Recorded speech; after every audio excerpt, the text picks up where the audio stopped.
माँ तू मर जा।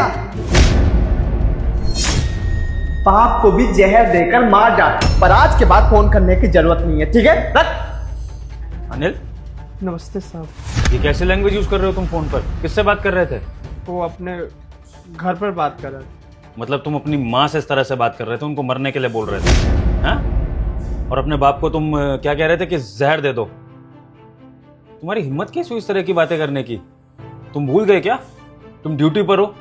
कोई भी यहाँ पर आता जाता हुआ क्लाइंट देखेगा कंपनी का तो क्या सोचेगा कि हमारे कंपनी का गार्ड इस तरह की बातें करता है? ये कितनी गलत बातें हैं। कोई अपने माँ बाप के लिए ऐसे कैसे बोल सकता है? और चलो क्लाइंट को भी छोड़ दो, तुम अपने माँ बाप के लिए ऐसे शब्दों का इस्तेमाल कर कैसे सकते हो? तुम्हें जरा सी भी इंसानियत नहीं है क्या? जहां माँ बाप भगवान समान होते हैं, तुम उनको मरने को बोल रहे हो फोन पर? साहब फोन पर क्या बोलना, अगर पास रहता तो अपने हाथों से गला घोट देता दोनों का। Anil, behave yourself. किस तरह की बातें कर रहे हो तुम जिस तरह से बकवास कर रहे हो ना अपने माँ बाप के लिए, तुम मुझे नॉर्मल इंसान नहीं लग रहे हो, कोई राक्षस लग रहे हो। भला कोई भी इंसान अपने माँ बाप के लिए ऐसा कैसे बोल सकता है? कहीं ऐसा तो नहीं कि मैंने किसी गलत इंसान को गार्ड की नौकरी पर रख लिया है?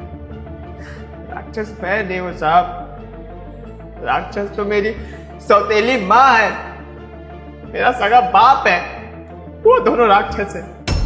अच्छा, तो अब समझा, माँ सौतेली है तुम्हारी तो ठीक है। फिर भी अनिल, सौतेली माँ ही सही, लेकिन माँ का दर्जा तो दिया है ना तुमने उसे, तो माँ को भला कोई गाली कैसे दे सकता है? अरे सौतेली छोड़ो, कोई दूसरे की माँ को भी गाली देने से पहले 100 बार सोचता है। अगर किसी लड़ाई झगड़े में कोई किसी की माँ बहन को गाली दे दे ना, तो लोग सामने वाले को मारने तक के लिए उतारू हो जाते हैं, और तुम अपनी ही माँ को गाली दे रहे हो।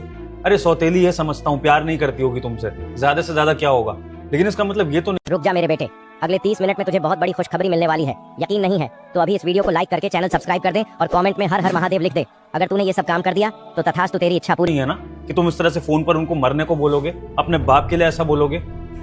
साहब जिसकी वजह से मेरी अपनी सगी बहन प्राण त्याग दी, उससे मैं कैसे प्यार से बात कर सकता हूँ साहब? अगर बात छिड़ी गई है तो मैं आपको बताता हूँ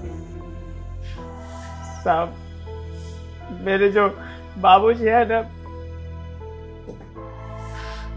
वो हमसे प्यार नहीं करते। आपको पता है, बचपन में एक छोटी बहन थी मेरी, बहुत प्यारी थी। माँ के गुजरने के बाद अपनी बहन से बहुत प्यार करता था, सोचता था बड़े होंगे बहन की शादी करवाऊंगा, ऐसे ऐसे बचपन में सपना देखता था साहब। पर मेरी बहन को एक बीमारी हो गई,